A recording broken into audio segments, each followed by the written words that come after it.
കൂലിയെന്ന് പറയുന്നത് ചെയ്യുന്ന ജോലിയുടെ പ്രതിഫലമല്ല. ജോലി ചെയ്യുന്ന ആൾക്ക് ഉറപ്പുവരുത്തുന്ന അന്നവുമായിട്ട് ബന്ധപ്പെട്ട കഥയാണ്.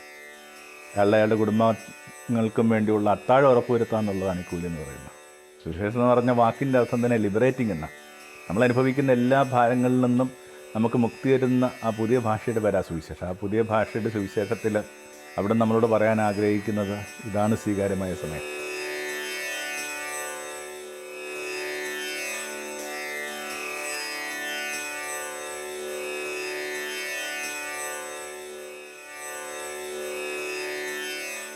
ഗുരുയാണത്തിലേക്ക് സ്നേഹവന്ദനം.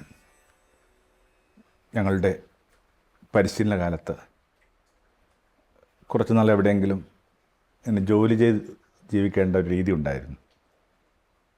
ഞാൻ പോയത് എനിക്കന്നും ഇന്നും പ്രിയപ്പെട്ട ഒരു കടപ്പുറമാണ്, തിരുവനന്തപുരത്ത് പൂത്തുറ. അവിടെ നമ്മൾ ആ കുടുംബത്തിൻ്റെ അംഗമായിട്ട് സ്വീകരിച്ചിരിക്കുന്ന ഒരു വീടുണ്ട്. പ്രശ്നം ജോലി കണ്ടെത്തുക എന്നുള്ളത്. നമുക്ക് കിട്ടുന്ന നിർദ്ദേശം ഇങ്ങനെ കമ്പ വലിക്കുന്ന മനുഷ്യനാണ് തുറ മുഴുവൻ. കമ്പ എന്ന് പറയുന്നത് വലിയ തിക്കായിട്ടുള്ളൊരു വലയാണ്. അതിങ്ങനെ കൊണ്ടുപോയി വഞ്ചിയിൽ തന്നെ കടലിൽ കൊണ്ടുപോയി ഇടുന്നു. ഒരു കരയിൽ നിന്ന് അത് വലിച്ചടിപ്പിക്കുന്ന ഒരു രീതിയാണ്. വലിയ കായികാധ്വാനം ആവശ്യമുള്ള ഒരു കാലത്ത് ഈ തീരങ്ങളിലൊക്കെ വളരെ സജീവമായൊരു കാഴ്ചയായിരുന്നു ഈ കമ്പാവലി എന്ന് പറയുന്നത്. നമുക്ക് ഈ ജോലിയുമായി ബന്ധപ്പെട്ട് കാര്യമായ മുൻപരിചയമില്ലാത്തവർ ഏത് ജോലിയിൽ ഏർപ്പെട്ടാലും ആ ജോലിയെ കുറച്ചുകൂടി ബുദ്ധിമുട്ടിലാക്കുമെന്ന് തന്നെയാണ് അതിൻ്റെ സാരം. എന്നിട്ടും ഈ കമ്പോലി ആരംഭിച്ച് കഴിഞ്ഞപ്പോൾ ആദ്യം കണ്ട ഒരാളോട് പറഞ്ഞു, ഈ കമ്പോലിക്ക് കൂട്ടാവോ? ഒന്നും പറയുന്നില്ല, വെറുതെ ഇങ്ങനെ ഒരു നോട്ടത്തിൽ സ്വാഗതം ചെയ്യുകയും. ഒരു 10-100 പേരെങ്കിലും വലിക്കുന്നൊരു സംഭവം ഇത്. അങ്ങനെ പല സംഘങ്ങളും കാര്യമായിട്ട് മീനൊക്കെ കിട്ടിയെന്ന്. അത് കഴിഞ്ഞിട്ട് ഇതിൻ്റെ ഒരു കൂലിയുടെ ഒരു ഡിവിഷനുണ്ട്. വഞ്ചിയുടെ ഉടമ, വലയുടെ ഉടമ, പിന്നെ ഇതിനകത്തൊക്കെ ഷെയർ കൊടുത്തവർക്ക് ഉള്ളൊരു പങ്ക്, ഇതൊക്കെ കുറച്ച് ഹെവിയാണ്. പിന്നെ പൊതുവായിട്ടുള്ള ഇതിൻ്റെ മെയിൻ്റനൻസിന് വേണ്ടി ഒരു ഷെയർ മാറ്റി വെക്കുന്നു. പിന്നെ ഈ കമ്പയിൽ പിടിച്ചവർക്ക് വേണ്ടിയുള്ള കൂലി കൊടുക്കലാണ്. അന്ന് നമ്മൾ വല്ലാതെ അമ്പരപ്പിച്ചുകൊണ്ട് ഈ കമ്പയിൽ പിടിച്ച എല്ലാവർക്കും, ഈ തീരെ സ്കിൽഡ് അല്ലാത്ത, ഈ തീരെ ഈ പണിയറിയാത്ത, പ്രത്യേകിച്ച് നമ്മൾ വലിച്ചുകൊണ്ടൊരു ഗുണവും ഉണ്ടായിട്ടില്ലെന്നൊക്കെ ഉറപ്പുള്ള നമുക്കും കിട്ടുന്നത് ഒരേ കൂലി തന്നെ. കൂലി ഇങ്ങനെ കൈൻഡായിട്ടാണ് കൊടുക്കുക, മീനായിട്ടാണ് കൊടുക്കുക. നമുക്ക് വേണമെങ്കിൽ അവിടെ തന്നെ വെച്ചത് വിൽക്കാം, ഇല്ലെങ്കിൽ വീട്ടിലാവശ്യത്തിന് വേണ്ടി കൊണ്ടുപോരാം. നമ്മളത് വീട്ടിലേക്ക് കൊണ്ടുവന്നു. ആദ്യമായിട്ട് ജോലി ചെയ്ത് കിട്ടുന്നൊരു കൂലിയായത്. ആ കൂലി കിട്ടുന്നൊരു സന്തോഷമുണ്ട്. അതിനേക്കാൾ പ്രധാനപ്പെട്ടതായിട്ട് ഒരു ഗ്രാമീണ മനുഷ്യരുടെ കൂലിയെക്കുറിച്ചുള്ള സങ്കല്പങ്ങളാണ്. ആര് കൂടുതൽ ചെയ്തു, ആര് കുറവ് ചെയ്തു എന്നതിനേക്കാൾ പ്രധാനമാണ് അവർക്ക് ജീവിക്കാനായിട്ടുള്ള അടിസ്ഥാന സൗകര്യം ഉറപ്പുവരുത്താമെന്ന് പറയുന്നത്. വളരെ ചെറിയ വരുമാനം കിട്ടുന്നവരാണ്. ആ ചെറിയ വരുമാനത്തിനകത്ത് നിങ്ങളിങ്ങനെ ഓരോരുത്തരും ചെയ്ത അധ്വാനത്തെ ഇങ്ങനെ സ്വർണം തൂക്കുന്ന ത്രാസിൽ അളന്ന് കൃത്യമായിട്ട് കൂലി പങ്കിട്ട് കഴിഞ്ഞാൽ വീട്ടിലേക്ക് അരി വാങ്ങാനായിട്ട് പോയ ആൾ ഇങ്ങനെ നമ്മുടെയൊക്കെ ഒരു ഭാഷയിൽ കപ്പലണ്ടി പൊതിയുമായിട്ട് മടങ്ങി വരേണ്ട ബാധ്യത ഉണ്ടാകും. അപ്പോൾ എല്ലാ ഗ്രാമീണ മനസ്സിലുള്ളൊരു വളരെ ജനറസായൊരു വിചാരമാണിത്. ഇങ്ങനെ കൂലിയെന്ന് പറയുന്നത് ചെയ്യുന്ന ജോലിയുടെ പ്രതിഫലമല്ല. ജോലി ചെയ്യുന്ന ആൾക്ക് ഉറപ്പുവരുത്തുന്ന അന്നവുമായിട്ട് ബന്ധപ്പെട്ട കഥയായത്. അയാളുടെ കുടുംബങ്ങൾക്കും വേണ്ടിയുള്ള അത്താഴം ഉറപ്പുവരുത്തുക എന്നുള്ളതാണ് ഈ കൂലി എന്ന് പറയുന്നത്. ആ ദിവസങ്ങളിലാണ് വളരെ ഭംഗിയായിട്ട്, ഏറ്റവും നന്നായിട്ട് നമുക്ക് മാത്യു 20 യേശു പറയുന്ന ഉപമയൊക്കെ പിടുത്തം കിട്ടുന്നത്. ഒരു മുന്തിരിത്തോപ്പിൻ്റെ ഉടമ ഇങ്ങനെ പല യാമങ്ങളിൽ പുറത്തേക്ക് പോയിട്ട് അവിടെ ഇവിടെയൊക്കെ നിൽക്കുന്ന ജോലിക്കാരെ ഈ മുന്തിരിക്കളത്തിലേക്ക് ജോലിക്ക് വേണ്ടി കൊണ്ടുവരിക. ആ അവസ്ഥയൊക്കെ കൃത്യമായിട്ട് യേശു പറയുന്നുണ്ട്. യേശുവിൻ്റെ കഥയുമായിട്ടൊക്കെ ബന്ധപ്പെട്ട പിന്നെ പൊതുവെ അത്ഭുതപ്പെടുത്തുന്നൊരു കാര്യം, എന്ത് മനുഷ്യഗന്ധിയായ കഥയാണ്. മനുഷ്യനായിരുന്നു ആ കഥയുടെ അടിസ്ഥാനം. ആ മനുഷ്യനുമായിട്ട് ബന്ധപ്പെട്ട, അവൻ്റെ വ്യഥകളുമായി ബന്ധപ്പെട്ട, അവൻ്റെ അലച്ചിലുകളുമായി ബന്ധപ്പെട്ടതല്ലാത്ത ഒരു കഥയും യേശു പറഞ്ഞിട്ടില്ല. അതിലെന്താ ഇത്ര പറയാനുള്ളതെന്നൊക്കെ പറഞ്ഞു കഴിഞ്ഞാൽ ഏകദേശം അതേ കാലങ്ങളിൽ മറ്റു പലയിടങ്ങളിലും പല രാജ്യങ്ങളിലുമൊക്കെ മനുഷ്യർ കേൾക്കുകയും കൈമാറുകയുമൊക്കെ ചെയ്ത കഥകളെന്നൊക്കെ പറയുന്നത് ഇങ്ങനെ മനുഷ്യനുമായി ബന്ധപ്പെട്ട കഥകളല്ല. അതിങ്ങനെ കൂടുതലും ഇങ്ങനെ ഫാൻറ്റംസൊക്കെ ആയിട്ട് ബന്ധപ്പെട്ട, നമ്മുടെ ഭാഷയിൽ ഇങ്ങനെ കോക്കാച്ചി കഥകളാണ്. ഇത്ര ഒരു കോക്കാച്ചി കഥകളും പറയാതെ മനുഷ്യൻ്റെ സ്ഥായിയായ പ്രശ്നങ്ങളും പ്രതിസന്ധികളുമൊക്കെ ആയിരുന്നു യേശുവിൻ്റെ കഥയുടെ പിന്നാമ്പുറത്ത് കിടക്കുന്നത്. തീർച്ചയായിട്ടും ആ കഥകൾ അങ്ങനെ കഥകളായിട്ട് നിർത്താൻ വേണ്ടിയല്ല, അവിടുന്ന് പറയുന്ന ഏറ്റവും സാരവറ്റായ ആ മൂല്യം പറയാനായിട്ടുള്ളൊരു മെറ്റഫറായിട്ട് തന്നെ ഉപയോഗിക്കുന്നത്. ദൈവരാജ്യത്തിൻ്റെ കഥകളായതൊക്കെ. അപ്പോൾ ഓരോ മണിക്കൂറിലും ഇങ്ങനെ ചെല്ലുന്ന ആ മണിക്കൂറുകളൊക്കെ പറയുന്നുണ്ട്. 1-ാം മണിക്കൂറിലാണ് സ്വാഭാവികമായിട്ട് ജോലിക്കാരെ വിളിച്ചുകൊണ്ട് വരുന്നത്. അത് നമ്മുടെ ഒരു 6 മണി സമയം. അവരോട് മാത്രം കൃത്യമായിട്ട് കൂലിയൊക്കെ പറയുന്നുണ്ട്. നിങ്ങൾക്ക് 1 ദിനാറ വെച്ചാൽ അക്കാലത്ത് ഒരു പണിക്കാരന് കിട്ടിക്കൊണ്ടിരുന്ന, ഒരു മാനുവൽ ലേബറിൽ ഏർപ്പെട്ടുകൊണ്ടിരുന്ന ആൾക്ക് കിട്ടിക്കൊണ്ടിരുന്ന ഒരു ഫെയറായിട്ടൊരു കൂലി. പിന്നീട് പല മണിക്കൂറിൽ പോകുന്നുണ്ട്. അവരോടൊന്നും കൂലിയെക്കുറിച്ച് ചർച്ച ചെയ്യുന്നില്ല. നിങ്ങൾക്ക് അർഹമായത് നൽകുമെന്ന് പറയുന്ന വളരെ ഫ്ലൂയിഡായൊരു സ്റ്റേറ്റ്മെൻറ്റ് മാത്രമേ ഉള്ളൂ, ലൂസായിട്ടുള്ള സ്റ്റേറ്റ്മെൻറ്റ് മാത്രമേ ഉള്ളൂ. അങ്ങനെ ആ വിളി 11-ാം മണിക്കൂർ വരെ പോകുന്നു. 11-ാം മണിക്കൂർ എന്ന് പറയുന്നത് നമ്മുടെ വൈകുന്നേരം 5 മണി സമയമാണ്. അപ്പോൾ 6 മണി വെളുപ്പിനെ തൊട്ട് വൈകുന്നേരം 5 മണി വരെയുള്ള സമയത്ത് ഇങ്ങനെ ജോലിക്കാർ വന്നുകൊണ്ടിരിക്കുക. അത് വളരെ സ്ട്രെയിഞ്ചായൊരു കാര്യമൊന്നുമില്ല. ഇങ്ങനെ ഈ മുന്തിരിയൊക്കെ ശേഖരിക്കുന്ന സമയത്ത് ഏതൊരു കരത്തിൻ്റെ ഏറ്റവും ചെറിയ സഹായം പോലും ഇങ്ങനെ സ്വാഗതം ചെയ്യപ്പെടുന്നുണ്ട്. കാരണം മഴയൊക്കെ പെയ്യാനുള്ള സാധ്യതയുണ്ട്. മഴയ്ക്ക് മുമ്പ് ഇതൊക്കെ ശേഖരിച്ച് ഇങ്ങനെ തങ്ങളുടെ കളങ്ങളിലാക്കുക എന്ന് പറയുന്നത് വളരെ പ്രധാനപ്പെട്ടതായിട്ട് കരുതുന്നത് കൊണ്ട് ഏത് യാമത്തിൽ വരുന്ന ഒരാളുടെ അധ്വാനത്തിനും പ്രാധാന്യം കൽപ്പിച്ചു കൊടുക്കുന്നുണ്ട്. അപ്പോൾ അത് ആ ഒരു കൾച്ചറുമായിട്ട് ബന്ധപ്പെട്ട കാര്യം തന്നെയാണ്. പക്ഷേ പ്രശ്നമൊക്കെ സംഭവിക്കുന്നത് ഈ കൂലി കൊടുക്കുന്ന നേരത്ത്.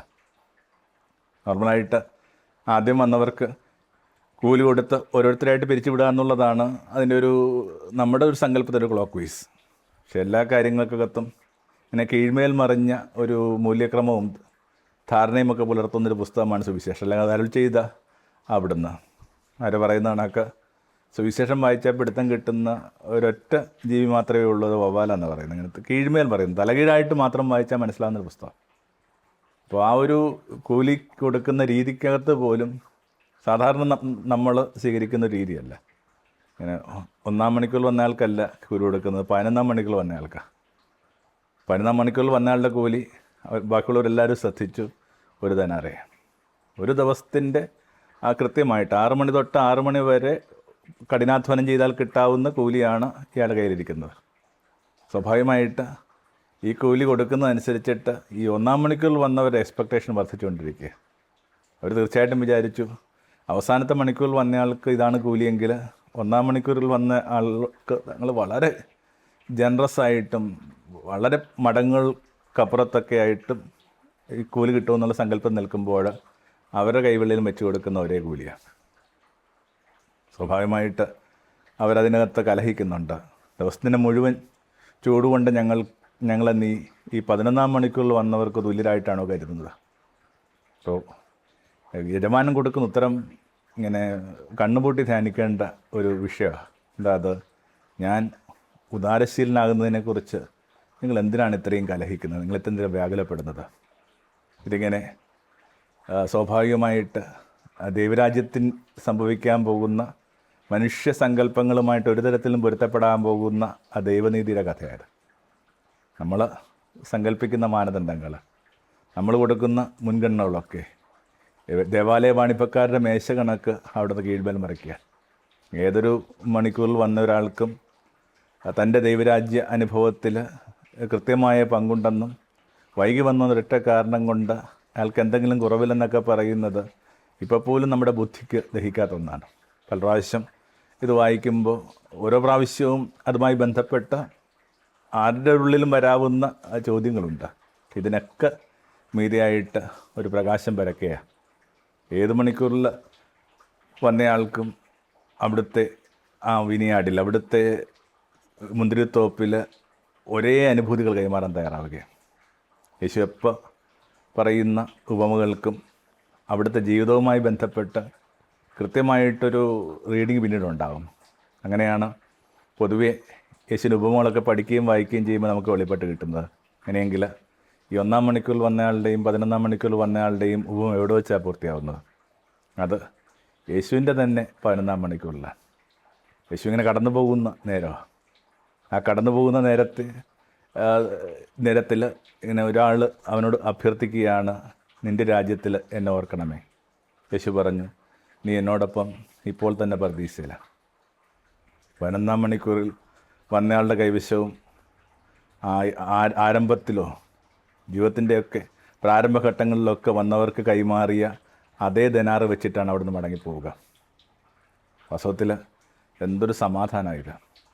ജീവിതത്തിൽ ഏതെങ്കിലുമൊക്കെ ഒരു കാലത്തിൽ നമ്മളിൽ നിന്ന് ചോർന്നു പോയ കാലത്തെക്കുറിച്ച്, നമ്മൾക്ക് ഏകാഗ്രമായിട്ട് ജീവിക്കാവുന്ന ഒരു കാലത്തെക്കുറിച്ചൊക്കെ എന്തെങ്കിലും ഖേദം പുലർത്താത്ത ആരെങ്കിലും ഒരാൾ എന്നെ കേട്ടുകൊണ്ടിരിക്കുന്നതിലുണ്ടോ? എനിക്കൊക്കെ ആണെങ്കിൽ ഇതിങ്ങനെ പല മടങ്ങായിട്ടാണ് അതിൻ്റെ ഒരു പ്രതിസന്ധി. എത്ര ഭംഗിയായിട്ടും ഏകാഗ്രമായിട്ടുമൊക്കെ ജീവിക്കാവുന്നൊരു കാലത്തെ എത്ര ചെറിയ കാര്യങ്ങളിലേക്ക്, എത്ര ചെറിയ കൺസെപ്റ്റുകളിലേക്ക്, എത്ര ചെറിയ ലക്ഷ്യങ്ങളിലേക്കൊക്കെ ഇങ്ങനെ വഴുതിപ്പോയെന്നൊക്കെ ഓർക്കുമ്പോൾ ലജ്ജാഭാരം വരുന്നുണ്ട്. പക്ഷേ സുവിശേഷമാണ് സാന്ത്വനം തരുന്ന. സുവിശേഷം എന്ന് പറഞ്ഞ വാക്കിൻ്റെ അർത്ഥം തന്നെ ലിബറേറ്റിംഗ് എന്നാണ്. നമ്മൾ അനുഭവിക്കുന്ന എല്ലാ ഭാരങ്ങളിൽ നിന്നും നമുക്ക് മുക്തി തരുന്ന ആ പുതിയ ഭാഷയുടെ പേരാ സുവിശേഷം. ആ പുതിയ ഭാഷയുടെ സുവിശേഷത്തിൽ അവിടെ നമ്മളോട് പറയാൻ ആഗ്രഹിക്കുന്നത് ഇതാണ് സ്വീകാര്യമായ സമയം. കുറേ കാലം ഒരു പ്രത്യേക ദിശയിൽ നടന്നു വന്നതിൻ്റെ പേരിൽ നിങ്ങൾ ആ ദിശയിൽ ഒടുങ്ങണമെന്നില്ല.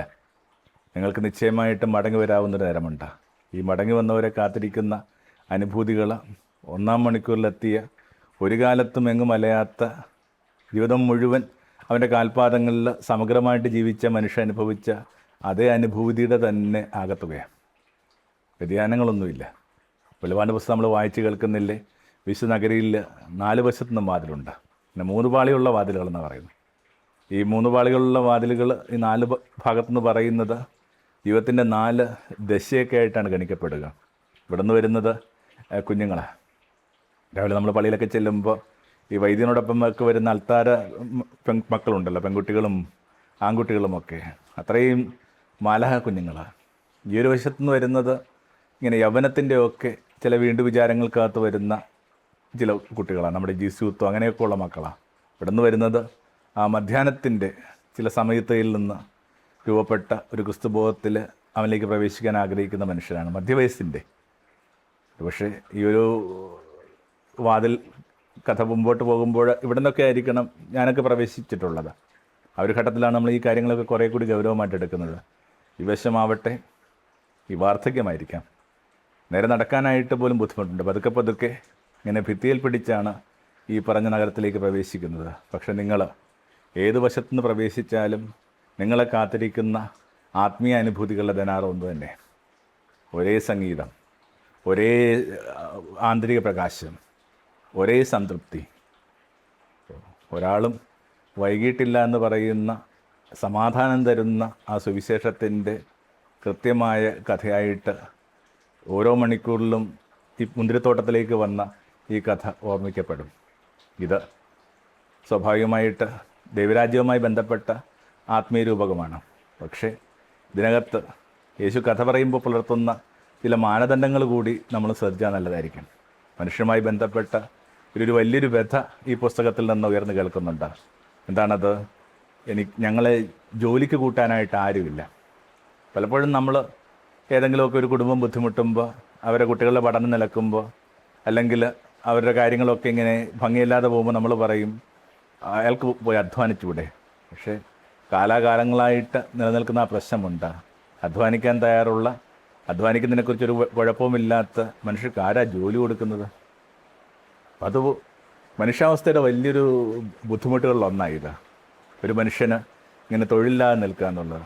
ഇങ്ങനെ ഈ പുറത്തൊക്കെ വിശേഷം ഗൾഫ് രാജ്യങ്ങളിലൊക്കെ ധ്യാനത്തിന് പോകുമ്പോൾ നമ്മൾ കണ്ടുമുട്ടുന്ന മധ്യവയസ്കരായ മനുഷ്യരുടെയൊക്കെ ഏറ്റവും വലിയ ആശങ്ക ഏതു സമയം വേണമെങ്കിലും അവരിങ്ങനെ ഇങ്ങനെ ജോലിയിൽ നിന്ന് പുറന്തള്ളപ്പെടാം. ആ പ്രായത്തിൻ്റെ പ്രത്യേകം അനുസരിച്ചിട്ട് ഒരു ജോലിക്ക് പോലും അപേക്ഷിക്കാൻ പറ്റാത്ത വിധത്തിൽ അവരുടെ പ്രായം കടന്നു പോകുമെന്നാണ് പറയുന്നത്. വാസ്തവത്തിൽ എന്തായാലും തെറ്റായ സങ്കല്പമാണ്. ലോകമെമ്പാടും 70-80 വയസ്സുള്ള മനുഷ്യർ കഠിനാധ്വാനം ചെയ്തും ഭംഗിയായിട്ടുമൊക്കെ ജീവിക്കുമ്പോൾ നമ്മുടെ ഒരു നടപ്പ് ജോലി സമ്പ്രദായങ്ങളിൽ ഈ 50 വയസ്സെന്നൊക്കെ പറയുന്നത് ഈ ജോലിക്ക് നിരക്കാത്ത പ്രായമായിട്ടാണ് ഗണിക്കപ്പെടുക. ഇത്തരം ആശങ്കകളുണ്ട് മനുഷ്യൻ്റെ. വിശേഷിച്ചും ഈ ജോലിക്ക് വേണ്ടി മാത്രം മനുഷ്യർ പാർക്കും ദേശങ്ങൾ, അത്തരം രാജ്യങ്ങളിലൊക്കെ മനുഷ്യരുടെ ഏറ്റവും വലിയ ഭീതി എന്ന് പറയുന്നത് ഒരു ഫൈൻ മോർണിംഗിൽ തങ്ങളുടെ ജോലി പോവുക എന്നുള്ളതാണ്. അത്തരമൊരു അനുഭവത്തിലൂടെ നിങ്ങൾ എന്തെങ്കിലും കടന്നു പോയിട്ടുണ്ടെങ്കിൽ നിങ്ങൾക്ക് മനസ്സിലാവും അത് വല്ലാത്തൊരു മരണമാണ്. പലതരം മരണങ്ങളുണ്ട്. അത് വല്ലാത്തൊരു മരണമാണ് ഈ ചെയ്തുകൊണ്ടിരിക്കുന്ന ജോലിയിൽ നിന്ന് പുറത്താവുക. അപ്പോൾ പലതരം വ്യഥകളുടെ മുഴക്കമുള്ള ഒരു പുസ്തകമാണ് സുവിശേഷമെങ്കിൽ ആ സുവിശേഷത്തിൽ മുഴങ്ങുന്ന ഈ ഒരു മുഴക്കത്തിന് കൂടി കുറച്ച് നമ്മൾ കാതോർക്കേണ്ടതുണ്ട്. പണിയാൻ തയ്യാറാണ്, രാവിലെ തൊട്ട് കാത്തു നിൽപ്പുണ്ട്, പക്ഷെ ആരാ ഞങ്ങൾക്ക് ജോലി തരിക? എന്നെ പലതരത്തിലുള്ള വ്യക്തികൾ കേൾക്കുന്നുണ്ടാവും. ഞാൻ അവരോട് ഏറ്റവും ഹൃദയപൂർവ്വം അഭ്യർത്ഥിക്കാനായിട്ട് ആഗ്രഹിക്കുന്ന ഒരൊറ്റ കാര്യം മാത്രമാണ്, നിങ്ങളുടെ പരിസരത്തിൽ എവിടെയെങ്കിലുമൊക്കെ ഇങ്ങനെ ദൈവരാജൻ്റെ കഥയൊക്കെ അവിടെ നിൽക്കട്ടെ. നമ്മൾ മനുഷ്യപ്പറ്റോടുകൂടി പുസ്തകം വായിക്കാനായിട്ട് ആഗ്രഹിക്കുന്നത്. പരിസരത്തിൽ എവിടെയെങ്കിലുമൊക്കെ മനുഷ്യൻ ഇങ്ങനെ ഹോൾഡായിട്ടുണ്ടെങ്കിൽ അവർക്കവരുടെ അന്നം ഏറ്റവും കുലീനമായിട്ട് കണ്ടെത്താൻ പറ്റുന്ന ഒരു രീതി കണ്ടുപിടിക്കുക എന്നുള്ളതാണ്. പിന്നെ ഇപ്പോഴും നമ്മൾ പുലർത്തുന്ന ഒരു മാനദണ്ഡമുണ്ടല്ലോ, ഒരാൾ ചെയ്യുന്ന ജോലിയുടെ പ്രതിഫലമാണ്, നമ്മൾ ആരംഭത്തിൽ പറഞ്ഞു പ്രതിഫലമാണ് ഈ കൂലി എന്നുള്ളത്. അല്ല, അല്പം പോലും അല്ല. ഒരു ഉദാഹരണത്തിനായിട്ട് ഈ വീടിൻ്റെ ഒരു ഓട് പൊട്ടിയിട്ടുണ്ട്, മഴക്കാലമാണ്, ആ മഴത്തുള്ളി വീഴുന്നുണ്ട്. നമ്മളൊരു കാർപ്പൻ്റർ എൻഗേജ് ചെയ്യാനായിട്ട് തീരുമാനിക്കുന്നു. അയാൾ വന്നിട്ട് ആ ഒരു പട്ടികയൊക്കെ ഒന്ന് നേരെയാക്കി ഓടൊക്കെ ഒന്ന് ഇട്ടിട്ട് പോകുന്നു. കഷ്ടിച്ച് പണിയറിയാവുന്ന ഒരാൾക്ക് 20 മിനിറ്റ് പോലും ആവശ്യമില്ല. അപ്പോൾ നിങ്ങൾ വിചാരിക്കുകയാണ് ഈ 20 മിനിറ്റിൻ്റെ പ്രതിഫലമാണ് അയാൾക്ക് കൊടുക്കേണ്ടതെന്ന് പറഞ്ഞു കഴിഞ്ഞാൽ നിങ്ങൾക്ക് യേശു പറയാൻ ആഗ്രഹിക്കുന്ന കഥകളുടെ പൊരുൾ പോലും പിടുത്തം കിട്ടത്തില്ല. അവിടെ നിന്ന് കൈമാറാൻ ആഗ്രഹിക്കുന്ന ദൈവരാജ്യത്തിൻ്റെ പോലെ അവിടെ നിൽക്കട്ടെ, ഈ കഥകളുടെ പൊരുൾ പോലും, കഥകളുടെ അർത്ഥം പോലും പിടുത്തം കിട്ടത്തില്ല. ഒരാളുടെ ഒരു ദിവസത്തെ തച്ചാണ് വാസ്തവത്തിൽ അയാൾക്ക് ഫെയറായിട്ട് ജീവിക്കാനുള്ള ഒരു അടിസ്ഥാന കൂലി എന്ന് പറയുന്നത്. നിങ്ങൾ അയാൾ ചെയ്ത കഠിനാധ്വാനത്തെ ഇങ്ങനെ 20 മിനിറ്റിലേക്ക് ചുരുക്കി നിങ്ങൾ കൊടുക്കാൻ ഉദ്ദേശിക്കുന്ന പ്രതിഫലത്തെ ചുരുക്കുമ്പോഴേക്കും വാസ്തവത്തിൽ നിങ്ങൾ പരിഹസിക്കുന്നത് സനാതനമായ ഇത്തരം ചില കഥകളെ കൂടിയാണ്. മനുഷ്യൻ്റെ വിയർപ്പിനും അധ്വാനത്തിനും മൂല്യം കൊടുക്കുന്ന ഒരു മനുഷ്യവിചാരം കൂടി ഈ ദൈവരാജ്യ വിചാരത്തോടൊപ്പം ചേർത്ത് വായിക്കാനാവണം. എല്ലാം കഴിയുമ്പോൾ ഒരു കാര്യം നമ്മൾ മറന്നു പോകരുത്, ഇത് കൂലിപ്പണിക്കാരൻ്റെ മതം. ഒരു മരയാശാരിയും കുറേ മുക്കൂരും കൂടി ആരംഭിച്ച ധർമ്മമാണിത്. അതിനകത്ത് തൊഴിലിടങ്ങളെയും തൊഴിലിനെയും വിയർപ്പിനെയും കൂലിയെയും കുറിച്ചൊക്കെ ചർച്ച ചെയ്യാതിരിക്കാതെ തരമില്ല. Thank you. തമോന്മുഖം ജീവിതം പ്രഭാമയം സന്നിധാനം.